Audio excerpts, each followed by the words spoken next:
Late-night growls. The rhythmic chanting began at precisely 3:13 a.m. every night.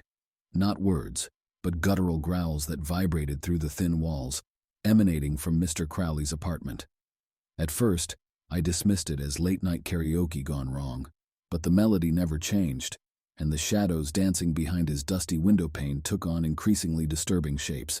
The enigmatic Mr. Crowley was a puzzle wrapped in a riddle, a solitary figure who had slipped into our neighborhood years before, his arrival heralded by hushed rumors of peculiar habits and alien relics. His existence was largely nocturnal, his only public appearances being his midnight jaunts to the local bookstore specializing in the occult. The recent addition of late-night chants echoing from his dwelling added an extra layer to the unease he inspired. One oppressively dark night, curiosity overcame my fear like a moth irresistibly drawn to a flickering flame. I found myself creeping toward his door, lured by the low, rhythmic drone echoing from within. To my astonishment, the door yielded easily under my touch, revealing an icy gust scented with the sharp tang of incense and an unfamiliar odor that made my nose twitch. His living space was bathed in a sallow light cast by trembling candles that threw monstrous shadows on the flaking wallpaper. Floating dust particles sparkled in midair, caught in an eerie radiance that spilled from a circle and traced onto the well-worn rug. At its heart stood Mr. Crowley himself, eyes shut tight as he recited his chant with an intensity verging on madness. He was garbed in a frayed robe. Strange symbols were etched into his pallid skin in what appeared to be a foreign script. Surrounding the circle were unidentifiable objects pulsating with an otherworldly luminescence. A chill colder than any draft prickled my skin, and I retreated hastily, leaving behind me an open doorway and indelible images seared into my mind. Sleep eluded me during those nights as Mr. Crowley's chanting invaded my dreamscape, morphing into horrific visions of squirming tentacles and nameless gods. My waking hours were consumed by an obsessive need to comprehend what I'd seen. It was as though I was in a tug-of-war between a morbid fascination and the instinctual urge to escape. One afternoon, unable to endure the mounting suspense, I sought solace within the musty confines of the occult bookstore. The proprietor, a woman with penetrating eyes and an inclination for enigmatic statements, listened attentively as I recounted my experiences. "That's an invocation chant used by an ancient cult," she whispered, her voice barely audible. "They aim to rip open a passage to a dimension that defies our understanding, a realm steeped in unfathomable darkness." Her revelation sent shivers down my spine. My curiosity had unleashed something dreadful. What I'd seen were merely forerunners of something far more terrifying. Fueled by desperation and armed with her warnings and a crucifix, my feeble shield against this unknown terror, I returned to Mr. Crowley's dwelling that night. As I approached his door left carelessly open, the chanting reached its peak. The atmosphere was electric. It felt like reality itself was on the brink of rupture. I stormed in, brandishing my crucifix like some ill-equipped knight facing an invisible foe. Mr. Crowley's eyes flung open, blazing with an unholy light. The symbols adorning his skin glowed blood red. The air around him shimmered while the objects encircling him emitted blinding flashes of light. A swirling vortex formed at the room's center. Terror rendered me immobile when from this portal emerged a monstrous being, tentacles flailing wildly and teeth gnashing ferociously. Mr. Crowley's laughter echoed ominously around us, imbued with a power that seemed capable of shaking the building's very foundations. Just when it seemed all hope was lost, the bookstore owner appeared behind me, her eyes ablaze with arcane energy as she chanted counterspells using symbols tattooed on her arms. The room flooded with a celestial light, challenging the darkness spilling from the portal. The struggle was colossal. The air hung heavy with the palpable tension of opposing forces. The creature roared, its form flickering as it wrestled against her magic. Mr. Crowley's screams filled the air, laced with torment as he was drawn toward the rapidly shrinking portal. With a final surge of power, the portal shut, the air sizzling as the darkness retreated. Mr. Crowley fell to the floor, unconscious, his skin now marked only by faded scars where symbols once glowed.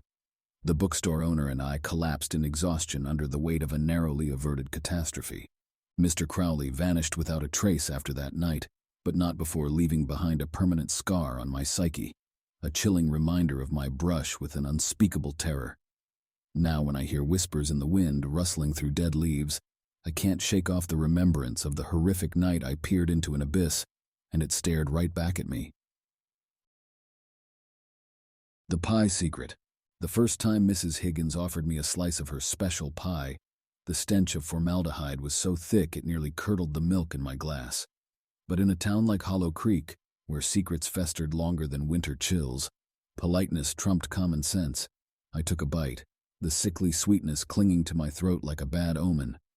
Mrs. Higgins, a skeletal figure with eyes shrouded in perpetual sorrow, erupted into a chilling laugh. "Oh, it pleases your palate. A cherished family secret handed down from my grandmother's time." I managed a tight-lipped grin, the acrid aftertaste of embalming fluid roiling my insides. Hollow Creek's residents murmured about Mrs. Higgins and her peculiar pies, yet these murmurings remained hushed whispers. No one dared to voice their suspicions aloud. As days melded into weeks, the special pie became a frequent treat. Each mouthful was akin to Russian roulette. Sometimes it was filled with harmless blackberry, while other times it held an unsettling mixture that tasted eerily of lilies and decay. Fear gnawed at my nerves, but the oppressive silence that hung over Hollow Creek kept me mute. On a night devoid of moonlight, I was roused by a guttural scraping outside my window. Peering through the curtain gap, I spotted Mrs. Higgins laboring in the graveyard, her shovel glinting like an exposed bone. The sight stirred a morbid curiosity within me that waged war against fear itself. What secrets lay buried beneath that cold earth? The next morning was tainted by the unmistakable odor of formaldehyde. Mrs. Higgins proffered another slice of pie with a victorious gleam dancing in her eyes. This time there was no doubt, not from the smell but from spotting a gold tooth nestled within the filling, identical to one gleaming in last night's moonlight. Fear strangled my scream before it could escape my throat as I flung the pie across the room where it splattered against the wall, revealing an arcane symbol hidden under peeling wallpaper. Mrs. Higgins's laughter echoed around the room, her face twisted into a grotesque grin. "At last you understand. Our town craves sustenance and I provide it. You either join us or become part of the feast." Terror lent wings to my feet as I bolted out into Hollow Creek's winding streets. Every shadow came alive with the horrifying secrets I had unearthed. Every whispered tale wielding a bone-chilling reality. The scent of formaldehyde clung to me like a morbid cologne, marking me as both an accomplice and target. My flight from Hollow Creek was a whirlwind of blind running and ignored cries for help until I found myself trapped in the graveyard, surrounded by Mrs. Higgins and her followers forming a grotesque circle, their eyes alight with ravenous anticipation. As they lunged toward me, the moon, which had been hidden behind clouds for weeks, made its appearance, bathing everything in an otherworldly light. Their gold teeth glinted under the moonlight, revealing their true form. Not human, but reanimated corpses kept alive by Mrs. Higgins' unholy pies. A gasp ripped through me as realization hit. The moon was their Achilles heel, while Mrs. Higgins' disgusting dessert kept them alive. In a desperate bid for survival, I seized a shovel and led them on a chase through the town square, scrambling atop an aged statue at its center, just as the moon disappeared behind clouds again. The townsfolk snarled in frustration, their monstrous hunger conflicting with the pull of the moonlight's absence. With one final leap of faith, I landed atop a nearby house just as they turned on one another in a ravenous frenzy. I left Hollow Creek that night with the taste of metallic sweetness lingering on my tongue and screams echoing in my ears, forever ingrained in my memory. While Hollow Creek's residents may have been consumed by their hunger, the secrets remained buried deep within the earth, waiting for the next naive soul to sample the special pie. The Sinister Neighbor. Old Man Henderson lived next door, his yard an untamed jungle of rusted lawnmowers and gnome statues with unsettlingly realistic grins. My dog Sparky disappeared the day I moved in. Mr. Henderson offered condolences, a twinkle in his cloudy eyes and a disturbingly meaty aroma clinging to his clothes. "Don't worry," he chuckled, patting his stomach. "Sparky won't be lonely long." Let's just say, becoming friends with the neighbors wasn't part of the moving plan. The calm night was punctuated by eerie croaks and grunts that seeped from the wilderness of Mr. Henderson's neglected backyard.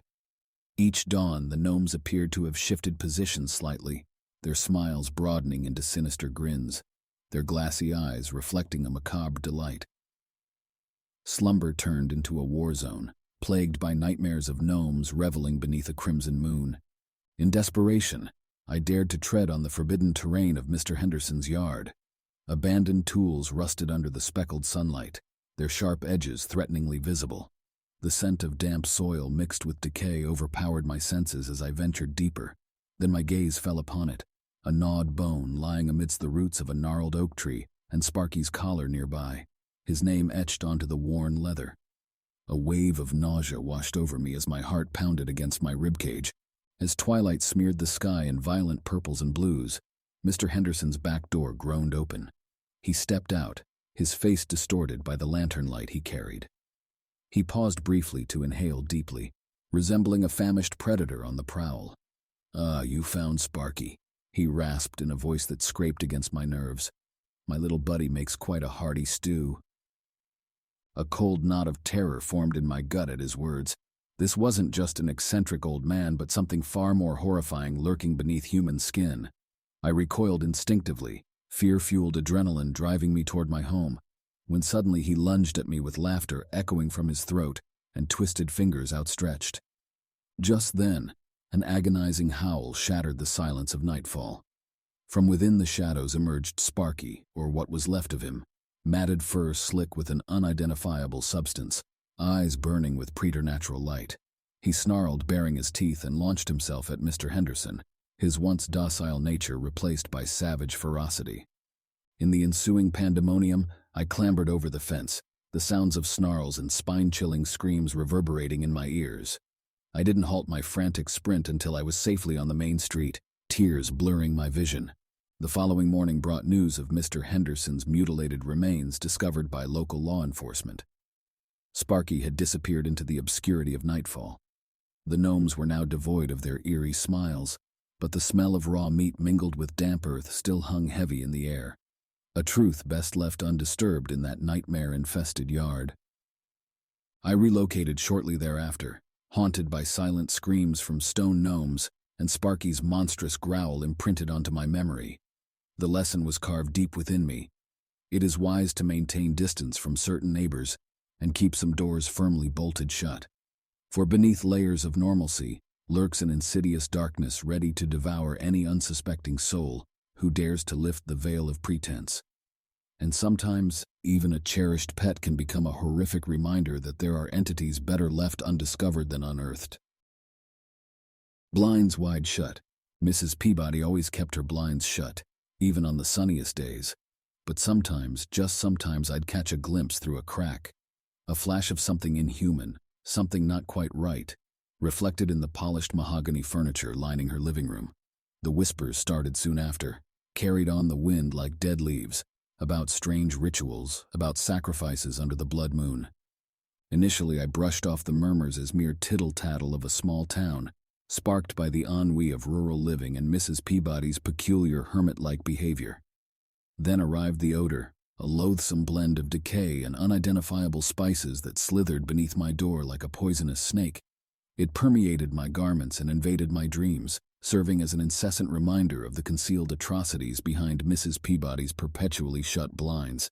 Curiosity gnawed at me until one moonlit night when I finally succumbed to it. Stealthily approaching her window, I managed to take a peek through a slight opening in the curtains. What met my eyes chilled me to my core. In the middle of her room stood Mrs. Peabody atop a sigil sketched in chalk, uttering incantations in an alien language that grated against every fiber of my sanity. The flickering candlelight around her threw grotesque shadows on the walls, unveiling cages filled with twitching creatures of abnormality. At the heart was an altar bearing a silver chalice brimming with a thick liquid that gave off an otherworldly luminescence. I stifled a gasp as realization dawned upon me. She wasn't just some harmless old woman. She was something far more sinister, a gateway to unimaginable horrors. Terror urged me to bolt, but morbid fascination held me rooted in place as I watched her plunge a ceremonial blade into one caged creature whose screams reverberated through the night, a tormented soul being devoured. The moment its blood touched the chalice, darkness pulsed throughout the room. Mrs. Peabody's laughter morphed into an inhuman symphony of ravenous whispers. The being turned toward her, its eyes aflame with an unholy fire. Instead of fear, Mrs. Peabody's face exhibited a perverse reverence. The entity reached out for her, and she willingly spread her arms, offering herself to the horrific apparition. I ran then, but the memory of Mrs. Peabody's gruesome embrace was seared into my mind. Weeks passed by with the stench still lingering in the air, an ever-present reminder of the malevolence lurking behind those closed blinds. Finally, I could no longer hold my silence, and I confided in the sheriff about what I had witnessed. He dismissed me outright, as did most townsfolk whose fear was overshadowed by disbelief. But some believed me, their eyes flickering with dread.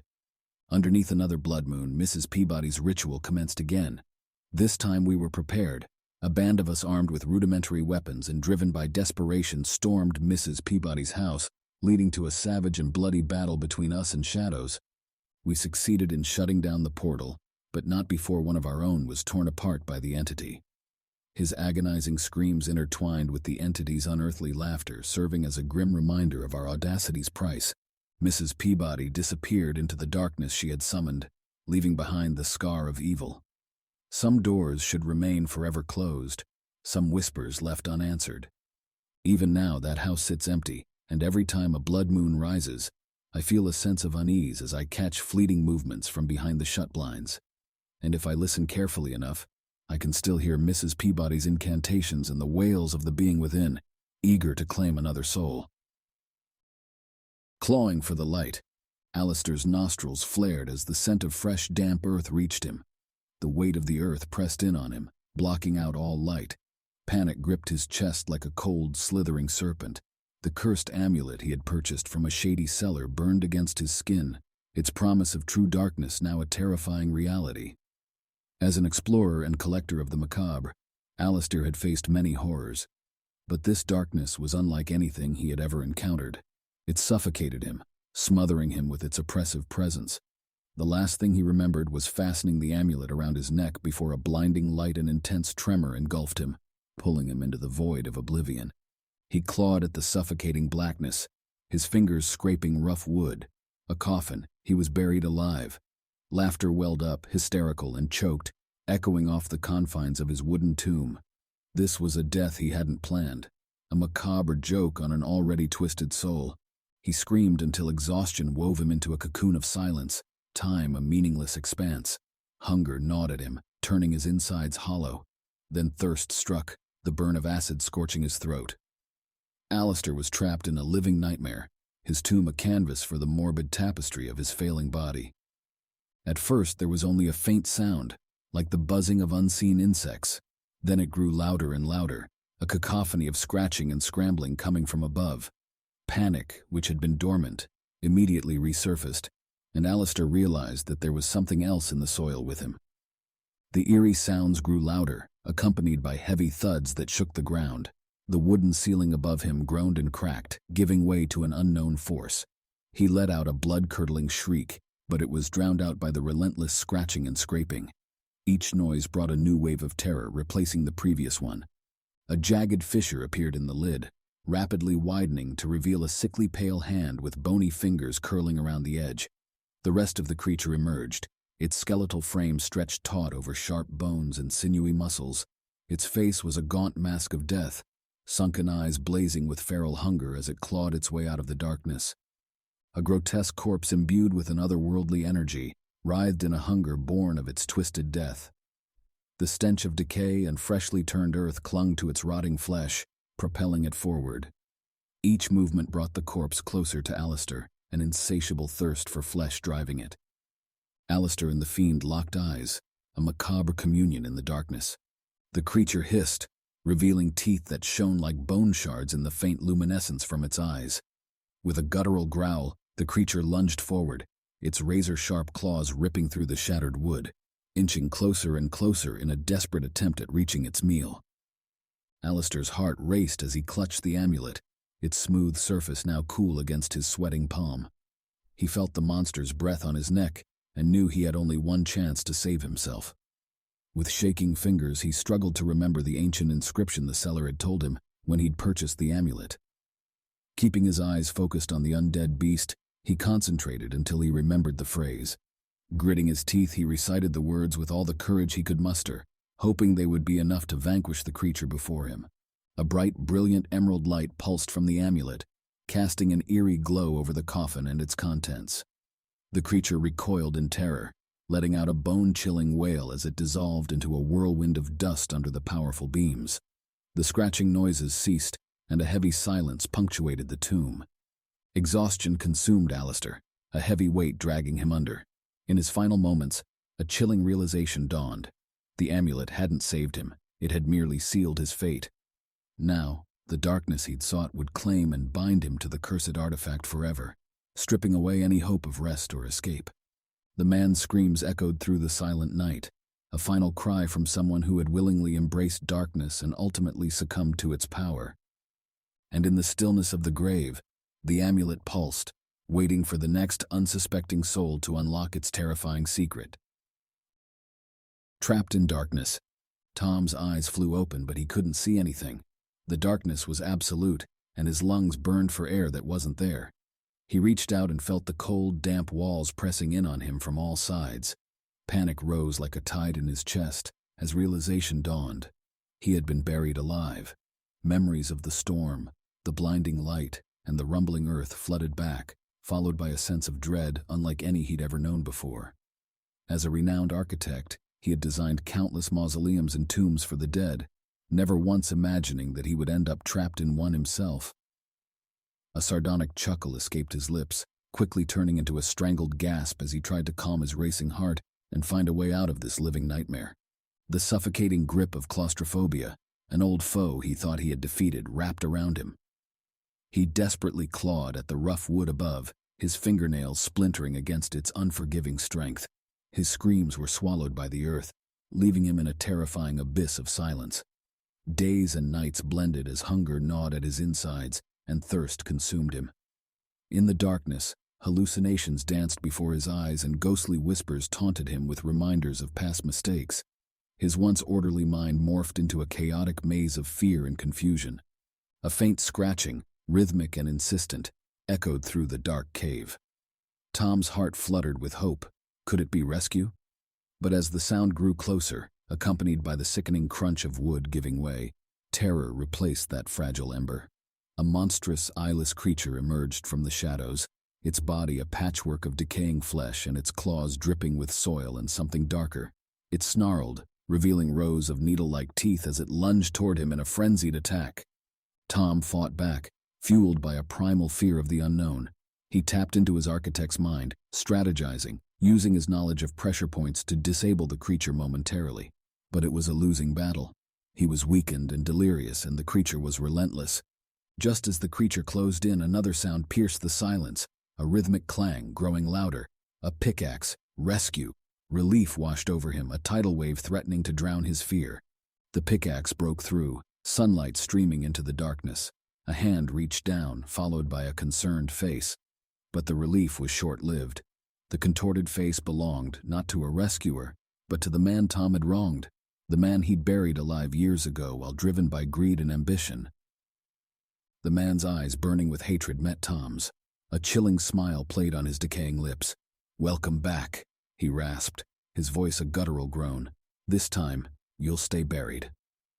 Filled with a burning desire for revenge, the man lunged at Tom, his fingers digging deep into Tom's flesh as he dragged him further into the suffocating darkness. The distant sound of potential rescuers faded away into nothingness. Tom's screams were drowned out by the soil as it engulfed him. The creature stirred from its slumber, provoked by the chaos, and pounced on its target in a dance of vengeance. Tom, who had brought this doom upon himself, was now trapped in an endless abyss, consumed not only by the earth but also by the demons he had buried deep within his soul. His final scream reverberated through the void, a haunting testament to the chilling truth that some sins find their own twisted form of justice, and some tombs offer no escape. The earth closed over him, leaving only a mound of silence, a chilling memorial to the architect who built his own prison in the heart of darkness.